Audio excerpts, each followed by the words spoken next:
بلکہ ایک نقطے اور عقیدے کے طور پر ایک بات سمجھیں، یاد رکھیں، اس بات کو توجہ سے سننا ہے آپ نے۔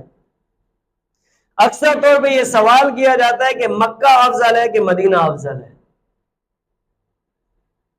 تو علماء کا اس میں اختلاف ہے۔ بعض علماء کرام فرماتے ہیں کہ مکہ افضل ہے، بعض علماء کرام فرماتے ہیں کہ مدینہ افضل ہے۔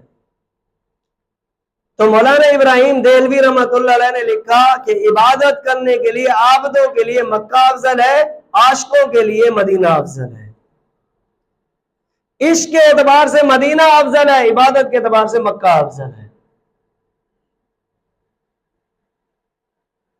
اور اب عقیدے کی بات کیا ہے کہ رسول اللہ صلی اللہ علیہ وسلم کے روزے کے اندر رسول اللہ صلی اللہ علیہ وسلم کے جسم مبارک کے ساتھ لگی مٹی کے ذرہ، یہ ہمارا عقیدہ اور نظریہ ہے کہ نبی کریم صلی اللہ علیہ وسلم کے جسم مبارک کے ساتھ مٹی کے لگے ذرات یہ بیت اللہ سے بھی افضل ہیں، عرش سے بھی افضل ہیں۔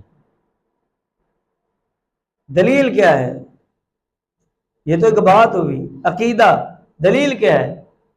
دلیل یہ ہے کہ رسول اللہ صلی اللہ علیہ وسلم جس جگہ پر مدفون ہے اس جگہ پر 24 گھنٹے اللہ کی تجلیات ہوتی ہیں، اور یاد رکھیں جہاں اللہ کی تجلیات زیادہ ہوگی تو اس جگہ کا مقام بھی زیادہ ہوگا۔ تو اس لیے نبی کے جسم کے ساتھ لگے ذرات ہمارا عقیدہ اور نظریہ ہے وہ بیت اللہ سے بھی افضل ہے، وہ عرش سے بھی افضل ہے۔